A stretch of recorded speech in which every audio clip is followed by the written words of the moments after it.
اعوذ باللہ من الشیطان الرجیم بسم اللہ الرحمن الرحیم الحمد للہ رب العالمین والصلاة والسلام علی رسول الکریم صلی اللہ علیہ وآلہ وسلم۔ بات شروع کرنے سے پہلے میں چھوٹی سی چیز آپ کے سامنے رکھنا چاہوں گا اپنی بے بسی کے طور پہ۔ یہ پطرس سے جملہ میں نے مستعار لیا ہے، جو مرحوم کی یاد میں جو مرزا کی بائسیکل آپ نے یقیناً پڑھی ہوگی، اس میں وہ ایک شریف آدمی کی بے بسی کو ایک جملے میں امبوڈی کرتے ہیں کہ جب صاحب سائیکل جو ہیں وہ مرزا صاحب کی دی ہوئی سائیکل سے بہت تنگ آ گئے اور اسے بیچنے کے لیے گئے، تو جو دکاندار تھا اس کے پاس گئے تو اسے جا کے کہنے لگے یہ بائسیکل ہے۔ اس نے کہا تو پھر؟ کہنے لگے بیچتے ہیں ہم۔ کہنے لگے کیا لوگے؟ تو انہوں نے چونکہ زندگی میں کوئی چیز کبھی بیچی نہیں تھی پہلے، تو اس طرح کے ماحول میں یہ ایک اجنبی انسان تھے، پتہ نہیں تھا کہ میں کیا کروں۔ اس نے پوچھا کیا لوگے؟ تو وہ شریف آدمی کی بے بسی، جس کو ایک جملے میں پطرس نے بند کیا، کہتے ہیں کہ خدا جانے ایسی باتوں کا کیا جواب ہوتا ہے۔ a profound way to explain کہ ایک شریف آدمی بے بس ہوتا ہے تو اس کے اندر کیا بیت رہی ہوتی ہے۔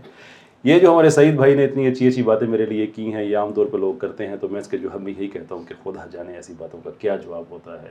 بندہ ناچیز کے حصے میں اللہ نے یہ خیر پھینکی ہے کہ اس age of misinformation, in fact age of disinformation میں آپ جہاں تک حق کی بات کو پہنچا سکیں، اس کا دفاع کر سکیں، اس کو فرض سمجھ کے وہ کیا جائے۔ میں اپنے حصے کی ایک چھوٹی سی شمع ہے جو جلانے کی کوشش کرتا ہوں۔ اس کے آگے واقعی آئی ڈونٹ نو کہ ان باتوں کا کیا جواب ہوتا ہے۔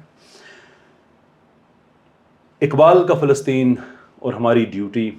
میں اس چیز کے حق میں نہیں ہوں کہ ہر سیشن میں ہم فلسطین کی ایک تاریخ شروع کریں اور بتائیں کہ آج حالات کہاں پہ کھڑے ہیں۔ میرے خیال میں ہم سب کو پتہ چل گیا۔ میں اس آئیڈیا کے خلاف نہیں ہوں، لیکن میں اس کے زیادہ حق میں اس لیے نہیں ہوں کہ اس سے کوئی انفارمیشن مزید ایڈ نہیں ہوتی۔ وہی چیزیں جو آپ کو پہلے پتہ ہیں ان کا ایک اعادہ ہو جاتا ہے، اینڈ دیٹس اباؤٹ اٹ۔ تو میں سمجھتا ہوں کہ بہتر ہے کہ اس تاریخ کو ہم ضرور دہرائیں۔ میں بھی تھوڑا سا اس کا حصہ آپ کے سامنے میں شیئر کروں گا، but not so that you understand کہ تاریخ میں کیا ہوا تھا، بلکہ اس لیے کہ فیوچر میں جو کچھ ہم نے کرنا ہے اس کے لیے ہمیں ایک بہتر پرسپیکٹیو مل جائے اس تاریخ کو یوز کرتے ہوئے۔ تو تھوڑا سا میں اس کا ذکر کروں گا، لیکن اصل چیز یہ ہے کہ ہم کر کیا سکتے ہیں۔ اور اقبال اس ساری بات میں ان کا ویو کیا تھا۔ زائنزم سے ہمارا پرابلم ہے، عام طور پہ یہودیت سے ہمارا پرابلم نہیں ہے۔ یہ چیزیں سمجھنے والی ہیں، اس لیے کہ اگر آپ نے ایج آف انفارمیشن میں آپ نے صرف سروائیو نہیں کرنا بلکہ تھرائیو کرنا ہے، تو پھر جو عہد حاضر کی ٹرمز ہیں ان کو سمجھنا بہت ضروری ہے۔ بہت سے لوگ ہیں وہ قرآن کے حوالے سے کہہ دیتے ہیں کہ دیکھیں قرآن میں تو ان کا ایسے ذکر ہوا ہے، ویسے تو یہ شور سورہ بقرہ میں اللہ تعالیٰ نے کئی آیات میں، کوئی لگ بھگ کوئی 25-30 آیات میں ایک کہانی ان کی بیان کی کہ آپ لوگوں پہ کیا کرم کیے گئے اور آپ لوگوں نے کیا کیا، انبیاء کو قتل کیا، آپ لوگوں پہ من و سلوہ اتارا گیا، آپ نے کفران نعمت کیا، and so forth and somehow we think کہ آج جو دنیا میں یہودی ہے یہ بھی عذاب کے لائق ہے، اس لیے کہ قرآن نے ان یہودیوں کو ایڈریس کیا تھا کہ حالانکہ اللہ تعالیٰ نے تو کہا ہے کہ ہر جان اپنا بوجھ خود اٹھائے گی، ہم کوئی ججمنٹ اپلائی نہیں کر سکتے آج کے کسی یہودی پہ بیسڈ آن کے انہوں نے، وہ جو بنی اسرائیل کے لوگ تھے انہوں نے کیا کیا تھا۔ تو ہمارا کوئی پرابلم نہیں ہے، یہ بات ہم کلیئرٹی کے ساتھ کہنا چاہتے ہیں۔ ہمارا پرابلم زائنزم یعنی کہ صہیونیت کے ساتھ ہے، یہودیت کے ساتھ نہیں ہے۔ So we need to understand this point, that's very important point. واقعہ یوں ہوتا ہے کہ اہل یہود پہ ظلم و ستم کوئی نئی چیز نہیں ہے۔ یہ تاریخی طور پہ آپ کو ملے گا کہ دنیا میں تقریباً ہر جگہ پہ ہی جہاں جہاں یہ تھے ان پہ مظالم ڈھائے گئے۔ کوئی 110 111 مرتبہ کی تاریخ تو ریکارڈڈ ہے کہ ان کو مختلف ملکوں سے نکال باہر کیا، جو بھی اس زمانے کی جو سیاسی طاقتیں تھیں۔ آخری میجر ایپیسوڈ اسرائیل کے قیام کی جو کوششیں ہوئی ہیں وہ رشیا میں ان پہ جو مظالم کا باب تھا وہ چل رہا تھا، جس کے لیے ویانا میں یہ ایک فکری تحریک سٹارٹ ہوتی ہے کہ اب بہت ہو گئی ہے، یہودیوں پہ جو مظالم ڈھائے جا رہے ہیں، ایک ملک بننا چاہیے۔ اچھا، یہاں سے صہیونیت اور یہودیت میں ایک فرق بھی آ جاتا ہے، کیونکہ ہسٹوریکلی اسپیکنگ جو یہودی ایون آج بھی جو آرتھوڈاکس جوز ہیں وہ یہ سمجھتے ہیں کہ خدا کا یہ فیصلہ ہے کہ قیامت تک یہودی اپنے لیے خود دیس نہیں بنا سکتا، ان کے لیے بنایا جائے گا وہ ایک اور چیز ہے، لیکن وہ خود کوئی سیاسی جدوجہد سے ملک نہیں بنا سکتے۔ یہ ویانا سے اٹھا ہوا آئیڈیا، یہ اس یہودی ہسٹوریکل نیریٹو سے ایک ڈپارچر تھا کہ نہیں اب ہمیں بنانا چاہیے. کہاں بنانا چاہیے؟ بہت سے آئیڈیاز آئے. کسی نے کہا کہ ساؤتھ امریکہ میں بہت سی زمین خالی پڑی ہے وہاں بنا لیں. کسی نے کہا کہ یوگینڈا کے آس پاس زمین خالی پڑی ہے وہاں بنا لیں. لیکن ایک ببلیکل ویو کہ یہاں پہ یہودیوں نے واپس آ کے بسنا ہے، جس کو بنیادی طور پہ زائنزم کہا جاتا ہے. زائن اس ٹرم اس کے لیے بائبل نے استعمال کی تھے، جو اس کا جو انگلش ٹرانسلیشن بنتا ہے کہ یہاں پہ وہ ملک بننا چاہیے. پھر کہانی آگے چلتی ہے. یہ 1880 کے لگ بھگ کی کہانی ہے. 1917 میں پہلی جنگ عظیم کے دوران بالفور جو کہ برٹش فورن سیکرٹری تھے، ان کی روتھسچائلڈ فیملی کے ساتھ ایک گفتگو ہوتی ہے لیونل روتھسچائلڈ سے، اور وہ وعدہ کرتے ہیں کہ یہودیوں کے لیے ہم وطن بنائیں گے. اس کے بعد پھر جنگ ختم ہوتی ہے 1918 میں. خلافت عثمانیہ ختم ہو جاتی ہے. خلافت عثمانیہ کے بہت سے علاقے مال غنیمت کے طور پہ تقسیم ہو جاتے ہیں. نارتھ افریقہ فرانس کے حصے میں چلا جاتا ہے. مڈل ایسٹ، عراق، موجودہ فلسطین یہ برطانیہ کے حصے میں آ جاتا ہے. یہ 1920 کی بات ہے. اور وہاں پہ ایک آکوپیشن گورنمنٹ آ جاتی ہے برطانیہ کی، جس کو 1922 میں برٹش مینڈیٹ ملتا ہے، جو لیگ آف نیشن اس زمانے میں تھی، جو یونائٹڈ نیشن سے پہلے کی جو ادارہ تھا دنیا کے آرڈرز کو مینٹین کرنے کے لیے. انہوں نے برٹش مینڈیٹ بھی دے دیا 1922 میں. اس سے 2 سال پہلے یہ اللیگل حکومت وہاں پہ قائم تھی، جو کہ مال غنیمت کے طور پہ جنہوں نے اس سارے علاقے کو لیا ہوا تھا. ٹرانس جورڈن کا آئیڈیا لے کے آئے کہ وہاں پہ بھی یہ سارے کا سارا جہاں پہ آج جورڈن ہے، یہ فلسطین ٹرانس جورڈن کا یہ سارے کا سارا ایریا ان کے نزدیک یہ ایک یہودی مملکت بننا تھا. 1920 سے لے کر 1948 تک یہ ایک لمبا سفر رہا، جس میں بڑی تعداد میں یہودیوں کو وہاں پہ آباد کیا گیا. کئی اس میں دہشت گرد تنظیمیں سامنے آئی. مثال کے طور پہ ہاگنا سامنے آئی، ارگوین سامنے آئی، لیخی سامنے آئی. یہ وہ تنظیمیں تھیں کہ جو مسلمانوں کے خلاف تھیں اور برطانیہ کے بھی خلاف تھیں، کیونکہ ان کا خیال یہ تھا کہ برطانیہ اپنا وعدہ پورا نہیں کر رہا ہے، وچ از دا ریزن کہ وہاں پہ جو کنگ ڈیوڈ ہوٹل جو کہ آج بھی موجود ہے، اس پہ حملہ کیا تھا ارگوین نے. اور ارگوین نے حملہ کیا تھا سلطنت برطانیہ پہ، اور کوئی ایک دفعہ نہیں کیا تھا، 2 دفعہ نہیں کیا تھا، بہت دفعہ حملے کیے تھے، دہشت گردی کرتے تھے، بم بلاسٹ کرتے تھے.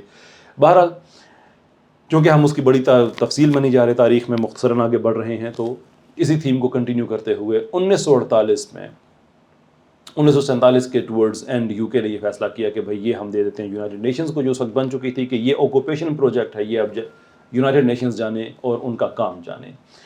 یونائٹڈ نیشنز نے پھر 1948 میں ایک پارٹیشن پلان دیا، جس کو فلسطینیوں نے ریجیکٹ کیا اس لیے کہ اس پارٹیشن پلان کے مطابق 33% آبادی وہاں پہ یہودیوں کی تھی، اور یہ نیٹو یہودی نے تھے. یہ بات یاد رکھیں، وہاں پہ جو نیٹو یہودی تھے ان کی آبادی تقریباً 10% تھی، جو موجودہ فلسطین ہے. میں اس کی بات کر رہا ہوں جس کے اندر اسرائیل کریٹ کیا گیا ہے. وہ ٹرانس جورڈن وہاں تک یہ جانا چاہتے تھے. ٹرانس جورڈن کو ہسٹوریکل ٹرم نہیں ہے، یہ برٹن کی اپنی بنائی ہوئی ہے. وہاں پہ ہسٹوریکلی یقین کریں یا نہ کریں 2 اور کچھ کے مطابق صرف 3 یہودی رہتے تھے. That's all. جس کو وہاں پہ یہودیوں کی مملکت بنانا چاہتے تھے. تو جو میں 10% کی بات کرتا ہوں، یہ وہ ہے جو موجودہ فلسطین ہے، جس کے اندر اسرائیل بنا ہوا ہے. یہ 1920 میں 10% تھے. 1948 تک یہ 33% ہو گئے. کوئی فرانس، جرمنی کہاں سے اٹھا کے ان کو آباد کیا گیا. تو چلے ہم 33% ہی تقریباً مان لیتے ہیں وہاں پہ اس وقت آبادی تھی. لیکن فلسطینیوں نے، عربوں نے پارٹیشن پلان کو اس لیے ریجیکٹ کیا کہ 33% لوگوں کو 55% زمین دی جا رہی تھی، جس میں جافا سے لے کر حائفہ تک جو کوسٹل لائن ہے وہ بھی ان کے حصے، زرعی زمین بھی ان کے حصے. تو بھئی فلسطینی کیا پاگل تھے کہ اس چیز کو مان لیتے؟ انہوں نے کہا جی ہم تو نہیں مانیں گے اس کو. پھر اس کے بعد ناکبہ ہوتا ہے. تقریباً 7-7.5 لاکھ فلسطینی ہیں جن کو گھروں سے نکالا جاتا ہے. 70 سے زیادہ جگہ پہ میسیکرز ہوتے ہیں، ریپ ہوتے ہیں، بڑے پیمانے پہ تباہی ہوتی ہے، اور ان لوگوں کو صحراؤں میں دھکیل دیا جاتا ہے. That is basically the history up to 1948. اس کے بعد 1967 میں جو اس وقت کے آئیڈینٹیفائڈ بارڈرز تھے ان کو بھی وائلیٹ کیا گیا اور اسرائیل پھیل گیا. اس کے بعد یہ پھیلتا پہلی جو ریسیڈ ہوا ہے علاقے میں، ریکوگنائزڈ علاقے جو میں ان کی بات کر رہا ہوں، وہ 2005 میں ہوا ہے. جو سیکنڈ انتفاضہ ہوا تھا 5 سال رہا، 2000 سے لے کر 2005 تک، کہ غزہ کا علاقہ اسرائیل نے خالی کر دیا ہے اس سیکنڈ انتفاضہ کے بعد. انتفاضہ مینز اپرائزنگ. پہلا ہوا تھا لیٹ 80s میں، اس کے بعد حماس بنی تھی انتفاضہ کے سٹارٹ ہونے کے بعد. اس کے بعد پھر یعنی اس علاقے جو موجودہ فلسطین ہے میں اس کی بات کر رہا ہوں. ویسے لبنان میں بھی بڑے علاقے پہ ان کا قبضہ تھا لیکن وہ حزب اللہ نے چھڑایا. وہ بھی تقریباً کوئی 12-15 سال کی جنگ رہی. اراؤنڈ 2000 میں وہ بھی ختم ہوا. Now this is the brief history. Now the question is کہ اب ہم کیا کر سکتے ہیں. To understand that we have to understand کہ اسرائیل کی پلانز کیا ہیں. اسرائیل کو اپنے پلانز میں کوئی شرم نہیں ہے. وہ واضح طور پہ بتا رہے ہیں کہ فرام ریور ٹو دا سی سارے کا سارا اسرائیل بنے گا. نیتن یاہو نے یونائٹڈ نیشنز میں جو میپ پروڈیوس کیا ہے اس میپ میں فلسطین کا کہیں ذکر نہیں ہے بلکہ اردن کے بارڈر سے لے کر غزہ کی پٹی تک یہ سارے کا سارا غزہ اس کے اندر ہے. یہ سارے کا سارا اس نے اسرائیل کا ایک میپ انہوں نے دیا ہے کیونکہ وہ یہ سمجھتے ہیں کہ یہ علاقہ اسرائیل کا علاقہ ہے اور وہ اس لیے اس کو اہمیت نہیں دیتے. یاد رکھیں کہ غزہ کی کوئی اسٹریٹجک اہمیت اسرائیل کے لیے نہیں ہے. یہ چیز ہمیں ذہن میں رکھنی چاہیے. غزہ وہ چھوڑ بھی دے تو انہیں مسئلہ نہیں ہے, اس پہ قبضہ بھی کر لے تو انہیں کوئی مسئلہ نہیں ہے.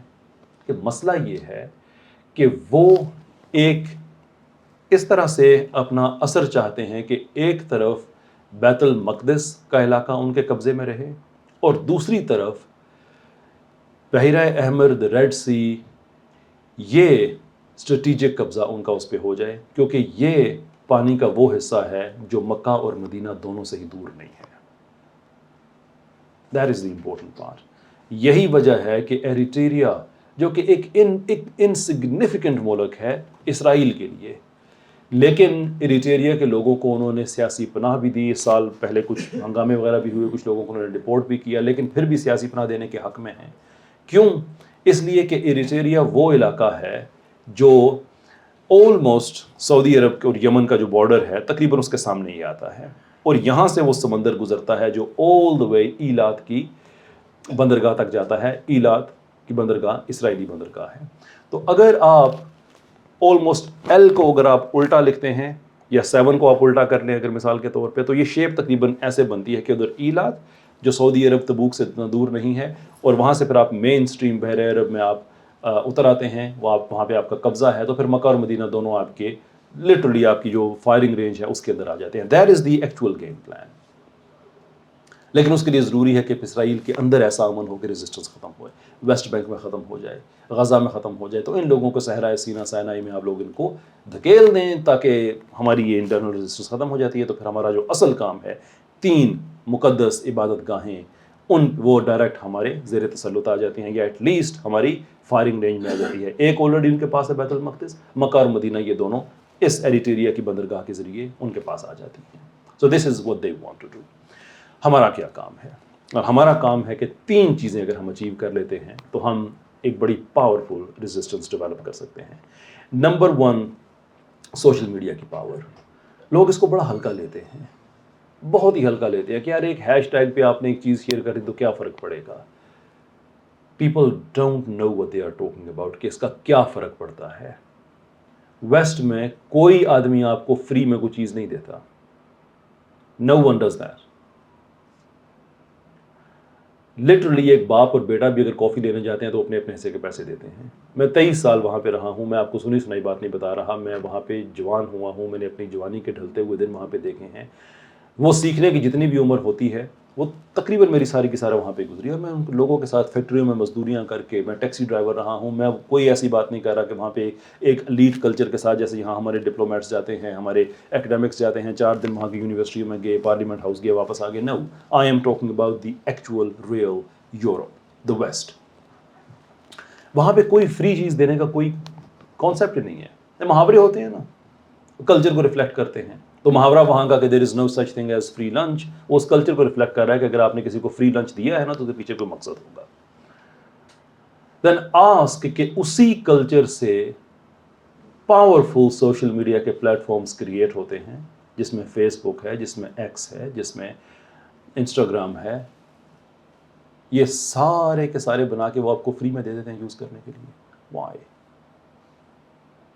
17 بلین فیس بک نے ایکوائر اس کو انسٹاگرام کو ایکوائر کرنے کے لیے $17 بلین اپنے پلے سے دے دیے اور 17 بلین لگا کے آپ کو فری میں دے دیا. کیوں؟ جہاں پہ لنچ فری میں نہیں ملتا وہاں پہ یہ بلینز آف ڈالرز کی انڈسٹری آپ کو فری میں کیوں ملی ہوئی ہے؟ اگر آپ کو یہ سمجھ آ جائے تو آپ کو سمجھ آ جائے گا کہ ہیش ٹیگ کی طاقت کیا ہوتی ہے. Because this is the information economy, جس کے ذریعے ذہن سازی کی جاتی ہے، جس کے ذریعے باطل کو حق میں مکس کیا جاتا ہے، جس کے ذریعے ظلم کو جسٹیفائی کیا جاتا ہے. اگر آپ بیٹل آف الگوریدم جیت جاتے ہیں تو آپ بیٹل فور غزہ جیت جاتے ہیں. اگر الگوریدم کی پاور سمجھ آ جاتی ہے. میں آپ کو اس کی 2-3 مثالیں دے دیتا ہوں کہ پوری دنیا میں اسرائیل کے خلاف جو ایک ریزسٹنس ڈیولپ ہوئی، صرف مسلمان ملکوں میں نہیں، غیر مسلم ملکوں میں، لیفٹ کے ملکوں میں، اس کا فرق یہ پڑا کہ وہاں کی حکومتیں بیک فٹ پہ چلی گئی کہ اب اسرائیل کو ہم اس طرح سے سپورٹ نہیں کر سکتے.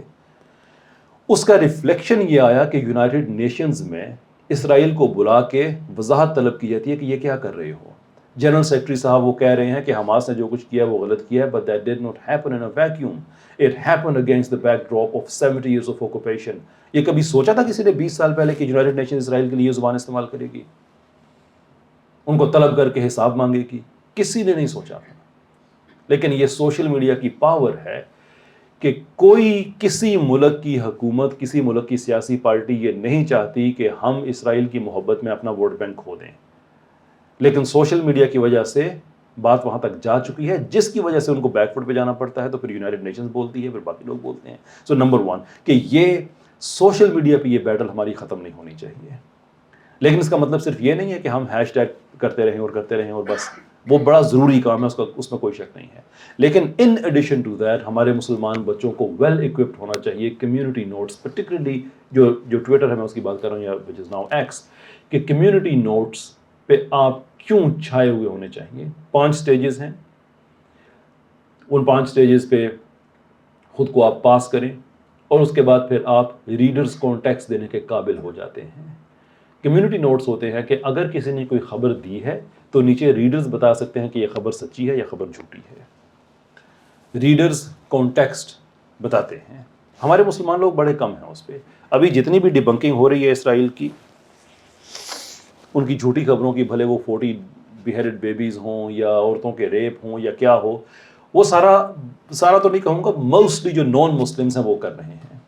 تو اس کو ہم نے جاب کی طرح دیکھنا ہے کہ ہم جتنے لوگ انیبل کر سکتے ہیں خود کو کمیونٹی نوٹس کے لیے، ہم کریں کہ اسرائیل کی طرف سے ایک غلط خبر آتی ہے تو نیچے ہمارے لوگ بیٹھے ہوں جو کہ کانٹیکٹ ایڈ کریں اور بتائیں کہ یہاں پہ آپ نے جھوٹ بولا ہے، اور وہ خبریں ان کے اندر سے آ رہی ہیں. مثال کے طور پہ گرے زون نے اسرائیلی میڈیا کو کوٹ کرتے ہوئے اسرائیل کے ایک کلیم کو ڈیبنک کیا.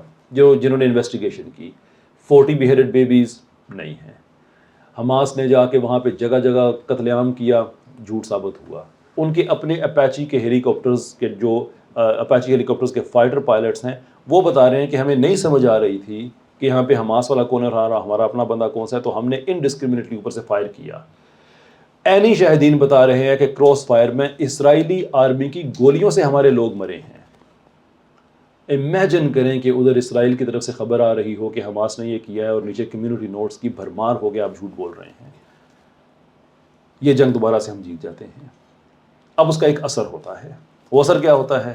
اثر یہ ہوتا ہے کہ وہ انٹرنیشنل کمپنیز جو اسرائیل کو سپورٹ کرتی ہیں ان کے بائیک آؤٹ میں مدد ملتی ہے. جو ہمارا دوسرا پوائنٹ ہے. پہلا پوائنٹ کہ سوشل میڈیا کی پاور، لیکن اس کو آگے چینلائز کرنا کہ پھر ہم جو بائیک آؤٹ ہے ہم اس طرف جا سکیں. اب پاکستان میں لوگ کہتے ہیں کہ یار میک ڈونلڈز یہاں کی پرائیویٹ کمپنی ہے، آپ اس کو بائیک آؤٹ کریں گے کیا ملے گا؟ یو ہیو نو آئیڈیا کہ آپ کو کیا ملے گا. جو لوگ ایسی باتیں کرتے ہیں ان کو سمجھ نہیں ہے انٹرنیشنل ریلیشنز کیسے کام کرتے ہیں. آپ ایک ملک میں میک ڈونلڈز کو فیل کریں گے تو آپ دنیا کے 10 ملکوں میں جہاں پہ انویسٹر سوچ رہے ہیں کہ ہم فرنچائز لیں، آپ ان کو روک دیتے ہیں کہ کل اگر لوگ ہمارے خلاف ہوں گے تو ہمارا پیسہ رک جائے گا، ہمارا پیسہ ڈوب جائے گا. میک ڈونلڈز کی فرنچائز لینا آسان کام نہیں ہے. کارفور یہاں لاہور میں بھی ہے. آپ بائیک آؤٹ کریں اس کا، آپ 10 ملکوں میں آپ وہاں پہ لوگوں کو سوچنے میں مجبور کر دیں گے کہ یہ ہم بزنس کریں یا نہ کریں ان سے. That is the power of it. H P اسرائیلی ملٹری کو I T infrastructure H P والے دیتے ہیں. پاکستان میں ہیں، اناؤنس کر دے پاکستان کا بزنس مین کہ ہمارے بزنس میں ایچ پی والے نہیں نظر آئیں گے. ایچ پی کے ساتھ وہی ہوگا جو یو کے میں ہو رہا ہے. میں اگین یو کے میں خود رہ کے دیکھا ہے کہ سارا سال تقریباً ایچ پی پہ سیل لگی رہتی تھی، لوگ نہیں لیتے تھے. BDS کی وجہ سے نہیں لیتے تھے. اس کا ایک پاورفل امپیکٹ ہے. میں ہر آدمی کو ریکمینڈ کرتا ہوں کہ BDS کا ممبر بنے, انفارمیشن ان سے لے. وہ آپ کو بتائیں گے کہ آپ کے ملک میں یا آپ کے علاقے میں کون کون سی ایسی کمپنیز ہیں جن کو آپ نے بائک آؤٹ کرنا ہے. Let me give you just one example. Veolia water جو کہ اسرائیلیوں کے لیے, ان کی ملٹری کے لیے, آکوپیشنز فورسز جو ہیں ان کے لیے سہولت کاری کا کام کر رہی تھی. UK میں بہت بڑی کمپنی تھی جو کہ پرائیویٹ گھروں میں, آفیسز میں پانی پہنچاتی تھی. BDS نے کمپین سٹارٹ کی, لوگوں نے رسپونڈ کیا. $20 بلین کا ان کو جب نقصان ہوا تو انہوں نے ڈائیویسٹ کر دیا. BDS is all about divestments, right? B, barring de-divestment as sanctions. وہ چاہتے ہیں کہ دنیا میں وہ کمپنیاں جو اسرائیل کے ساتھ کام کر رہی ہیں either ان پہ پابندی لگے یا وہ ڈائیویسٹمنٹ کریں, وہاں سے اپنی انویسٹمنٹ کو نکالیں, اور وہ اسرائیل سے نکالتے ہیں. G4S, number of other companies جو ان کے ساتھ کام کر رہی ہیں. آپ ان کی ویب سائٹ پہ جائیں, ان کے ممبر بنیں, آپ کو روٹین میں انفارمیشن ملے گی. آپ بغیر گن اٹھائے فلسطین کے لیے جنگ جیت سکتے ہیں. یہ ہمارا دوسرا کام ہے. تیسرا, اور شاید ان دونوں کاموں سے زیادہ ضروری کام ہے, وہ یہ کہ پاکستان کے اندر ریزسٹنس ڈیولپ کرے. پاکستان میں جو ماحول بنا دیا گیا ہے, اور ریزسٹنس سے میری مراد یہ نہیں ہے کہ آپ تشدد پہ جائیں. تشدد پہ وہ آدمی جاتا ہے جو بے بس ہوتا ہے. ہم بے بس نہیں ہیں, ہم میجورٹی ہیں پاکستان میں, بھلے اوپریسڈ ہی صحیح لیکن میجورٹی ہیں. ہمیں تشدد پہ جانے کی ضرورت نہیں ہے. یہ جو ایونٹ آج یہاں پہ ہو رہا ہے, اس طرح کے کئی ایونٹس ہیں جو کینسل کیے جا چکے ہیں. بڑی ریلیز ہوتی ہیں, ادھر سے گورنمنٹ کی طرف سے اعلان ہے او اسموگ ہے, ایکچولی سب کچھ بند ہے. آج بھی جیسے انہوں نے کیا ہوا, لیکن اب تو خیر اس ٹائم سے باہر نکل آئے ہیں. لاسٹ ٹائم ہم نے کرنا تھا, ہم نے قانون نہیں توڑا, دیٹس ون تھنگ. لیکن ہم پیسفلی ہم یہ ریزسٹنس جاری رکھیں گے کہ آپ کا لاہور ہے کا ایونٹ ہو رہا ہو تو اسموگ کچھ نہیں کہتی, ناچ گانا چل رہا ہو تو اسموگ کچھ نہیں کہتی. غزہ کے لیے باہر نکلیں تو اچانک آپ کو یاد آ جاتا ہے کہ شہریوں کی صحت بڑی امپورٹنٹ ہے. یہ سب بہانے بازی ہے. آپ کا وہ بڑا کنسرٹ میوزک کا اسلام آباد میں ہو رہا ہو تو کوئی مسئلہ نہیں ہے. غزہ کے لیے ریلی نکلی تو ایک رات پہلے بھی لوگوں کو اٹھایا جا رہا تھا. یہ ریزسٹنس ہم نے پاکستان میں ڈیولپ کرنی ہے, پیسفلی کرنی ہے, ڈیموکریٹکلی کرنی ہے. کیونکہ الیکشن جب بھی ہوگا, آئی ڈونٹ نو کب ہوگا, لیکن جب بھی ہوگا یہ باتیں ہمیں یاد رہنی چاہیے کہ اگر ہماری حکومت ہمارے لیے نہیں بول سکتی ہے تو اس حکومت کو, جو بھی پارٹی کی ہو, اس کو ہم یہ اجازت نہیں دے سکتے کہ آپ دوسروں کے ایجنٹ بن کے ان کے رولز کو ہمارے منہ پہ ملنا شروع کرتے ہیں. When you speak up, they listen. بار بار تجربہ کر چکے, میں کوئی جذباتی بات نہیں کر رہا آپ سے. ڈومیسٹک وائلنس ایکٹ پہ یہی ہوا, ٹرانسجنڈر ایکٹ پہ یہی ہوا کہ جب لوگ کھڑے ہوئے تو حکومتوں کو بیک فٹ پہ جانا پڑا. دنیا کی کوئی حکومت اپنے لوگوں کے سامنے کھڑی نہیں ہو سکتی ہے. میں آپ سے یہ نہیں کہتا کہ آپ گملے توڑیں یا اپنا نقصان کریں, وہ بیوقوفی ہے, I don't believe in that. لیکن جب آپ انہیں بتائیں کہ آپ کی کامیابی ہمارے ہاتھ میں ہے, وہ ووٹ جس کے لیے آپ کچھ بھی کرنے کو تیار ہو جاتے ہیں, وہ ووٹ جس کے لیے جب آپ منتخب ہوئے ہوتے ہیں تو ہسپتالوں میں پہنچنے سے پہلے ایمبولینسز میں لوگ ایڑیاں رگڑ کے مر جائیں تو آپ کو فرق نہیں پڑتا, اس لیے کہ آپ کے لیے روٹ لگا ہوا ہوتا ہے, آپ بادشاہ سلامت ہیں. لیکن ووٹ اتنی قیمتی چیز ہے کہ آپ سارا کچھ چھوڑ کے ہمارے در پہ خود چل کے آتے ہیں. آپ کو اس کی اہمیت کا پتہ ہے, ہمیں نہیں پتا. ہم بریانی کی پلیٹ پہ اس کو بیچ دیتے ہیں. یہ آپ چیز پکی کر لیں کہ اگر ووٹ لینے کے لیے ہمارے در پہ آئے تو یاد رکھنا کہ ہم فلسطین کے باغی کو ووٹ نہیں دیں گے, شریعت کے باغی کو ووٹ نہیں دیں گے, ہم جنس پرستی کو عام کرنے والوں کو ووٹ نہیں دیں گے. بریانی کی پلیٹ رکھو اپنے پاس, ہم غیرت کو نہیں بیچیں گے. The moment you speak that language, they understand. چھوٹی سی کیلکولیشن کر لیں, پاکستانی پارلیمنٹ میں 3 طرح کے لوگ ہیں. ایک وہ لوگ ہیں جو نظریاتی ہیں, واقعی ہی پاکستان کے لیے کچھ کرنا چاہتے ہیں, تھوڑے سے ہیں. دوسرے وہ ہیں جو پاکستان کو سیکولر بنانا چاہتے ہیں, اگین وہی بڑے تھوڑے سے ہیں. جو مڈل میں بگر چنک بیٹھا ہوا, ان کو کوئی نہیں پتا پاکستان میں کیا ہو رہا ہے. They have absolutely no idea. ان کے لیے ایک سمپل بزنس ماڈل ہے, 10-12 کروڑ روپے الیکشن میں لگاؤ اور اس کو 20-30 میں کنورٹ کرو, دیٹس اٹ. جب آپ ان کو بتائیں گے نا کہ ملک میں یہ ہو رہا ہے اور وہ ووٹ وہ ہمارے پاس ہے جس سے آپ نے اپنے 10 کو 30 میں کنورٹ کرنا ہے, they will listen to you because they have no other option. Iqbal بھی یہی کام کرتے کرتے اس دنیا سے چلے گئے. ان کی شاعری پڑھے نا جس میں وہ کہتے تھے فلسطین کے بارے میں ایک الزامی جواب, one of the best pieces جو انہوں نے فلسطین کے لیے کیے ہیں, جو بڑی بڑی معنی خیز چیز ہے, جس میں وہ کہتے ہیں کہ اگر یہاں پہ فلسطین کی زمین پہ یہودی کا حق ہے نا تو ہسپانیہ میں پھر مسلمانوں کا حق ہے. وہ یہ نہیں کہہ رہے اصل میں, یہ بادی نظر میں یہ شعر ایسا لگتا ہے کہ شاید وہ یہ کہہ رہے ہیں کہ نہیں اسپین ہمیں دوبارہ دے دو. نہیں, وہ یہ کہتے ہیں کہ تم یہ کہتے ہو کہ اسپین پہ تم مسلمانوں کا کوئی حق نہیں تھا. Okay, that's a good argument. Academia کی دنیا میں اس آرگومنٹ کو انٹرٹین کیا جا سکتا ہے کہ تم یہ کہتے ہو کہ اسپین کی زمین پہ مسلمانوں کا کوئی حق نہیں تھا اس لیے کہ کنیکشن کوئی نہیں تھا. تو یہ جن کو لا کے بسا رہے ہو ان کا بھی کوئی کنیکشن نہیں ہے, کوئی کنیکشن نہیں ہے اس کا اس زمین سے. 2000 سال پہلے کیا ہوا, اور تمہارے نظریات یہ ہے نا کہ تمہارا مذہب جو کہتا ہے وہ تم پہ بائنڈنگ ہے, کسی اور پہ بائنڈنگ نہیں ہے. آج بھی پاکستان کا سیکولر یہی کہتا ہے نا کہ اپنے مذہب کو اپنے پاس رکھو, جو اسلام نے تمہیں احکام دیے ہیں وہ تمہارے لیے, ہمارے لیے نہیں ہے. اوکے, اسی آرگومنٹ کو انٹرٹین کر کے دیکھ لو کہ تمہاری اگر ریلیجن نے یہ کہا ہے کہ تم نے یہاں پہ بسنا ہے تو وہ تمہارے لیے ہے نا بھائی, اس کے لیے کسی اور کے بچے کو کیوں مار رہے ہو؟ اب نہیں تمہیں وہ جگہ تمہارے لیے مل رہی تو بات ختم, تم اپنے مذہب کو دوسرے پہ امپوز کرو گے. یس, ریشنل آرگومنٹ, کو جذباتی بات میں نہیں کر رہا. اقبال اسی چیز پہ, وہ تو کہتے تھے کہ میں تو چھوڑ کے میں دوبارہ سے میں جانا چاہتا ہوں دنیا کی انٹرنیشنل کانفرنس میں جانا چاہتا ہوں, بیکاز ہی انڈرسٹوڈ کہ فلسطین کے ساتھ جو ہو رہا ہے وہ ٹھیک نہیں ہو رہا ہے. وچ از دا ریزن کہ جو پی ایل کمیشن رپورٹ 1936 میں جس میں بٹوارے کی بات کی گئی تھی, بغیر آئیڈینٹیفائی کیے کہ کون سی زمین کہاں پہ جائے گی, صرف یہ آئیڈیا تھا کہ بٹوارہ کیا جائے گا. اس پہ فلسطینیوں نے جو کلیم کیا, جو جواب دیا تھا کہ نہیں بھائی یہ غلط ہے, اقبال اس کے ساتھ کھڑے ہوئے تھے کہ کس بیس پہ یہ زمین ہم آپ کو دے دیں, کون سی ایسی بیس ہے. اور بہت سے لوگ پاکستان میں بھی ایسے ہیں جو کہتے ہیں یار اگر کر دیتے نا وہ اس وقت 1948 میں بات مان جاتے تو ٹھیک تھا. میں ان سے پوچھنا چاہتا ہوں کہ آپ اپنا 5 مرلے کا پلاٹ کسی کو قبضہ نہیں کرنے دیتے, اپنے لیے معیار کیوں اور ہے؟ اور بیچ میں کچھ ایسے بیوقوف بھی ہیں جو کہتے ہیں کہ یار اگر پاکستان بن گیا تھا تو وہاں پہ اسرائیل بن گیا تو کیا مسئلہ ہے. میں بتاتا ہوں کیا مسئلہ ہے. ہم کوئی باہر سے آ کے ہندوستان میں آئے ہوئے لوگ نہیں ہیں جو اچانک آ جائے. ویسے بھی تیسری چوتھی نسل کے بعد تو اب ویسے ہی انڈیجنس پاپولیشن میں شمار کیے جاتے ہیں نا. میں راجپوت ہوں, ہندو میتھولوجی کے مطابق میں چندر ونشی راجپوت ہوں. میں اس میتھولوجی کو مانتا نہیں ہوں لیکن اس کی ایک ہسٹوریکل روٹ تو پائی جاتی ہے. میں وہ راجپوت ہوں, مینز کہ میں جرمنی سے اٹھ کے نہیں آیا ہوا, فرانس یا یو کے سے اٹھ کے نہیں آیا ہوا, افریقہ سے اٹھ کے نہیں آیا ہوا, میں یہاں کا ہوں. تو میں نے اپنی ہی زمین میں لائن کھینچ کے کہا ہے کہ آپ ادھر رہیں, ہم ادھر رہیں. اس کو اسرائیل کے ساتھ آپ مت جوڑیں, اس لیے کہ وہاں کے جو لوکل لوگ تھے وہ تو کبھی بھی نہیں چاہتے, آج بھی نہیں چاہتے. میں ریکمینڈ کرتا ہوں ٹویٹر یا وچ از ناؤ ایکس, اس پہ ایک چینل ہے ٹورا جیوز کے نام سے, آپ ان کو فالو کریں. وہ آپ کو آج اسرائیل میں رہتے ہوئے کہتے ہیں کہ یہ ریاست غلط ہے, اور لوگ ان سے کہتے ہیں کہ چلے کیوں نہیں جاتے, تو وہ کہتے ہیں ہم تو نسلوں سے یہاں رہ رہے تھے, جب اسرائیل نہیں تھا ہم رہ رہے تھے, آپ نے آ کے اسرائیل ہم پہ امپوز کر دیا, ہم تو اس کے خلاف ہیں. جو نیٹو پاپولیشن ہے وہاں کی وہ تو کبھی بھی اس کے حق میں نہیں تھی. کوئی کہاں سے اٹھ کے آیا, کوئی کہاں سے اٹھ کے آیا, تو آپ نے اسرائیل بنا دیا. اس کو آپ ایکویٹ کریں پاکستان سے, جو کہ لوکل انڈیجنس لوگوں کی ایک ڈیموکریٹک اسٹرگل تھی.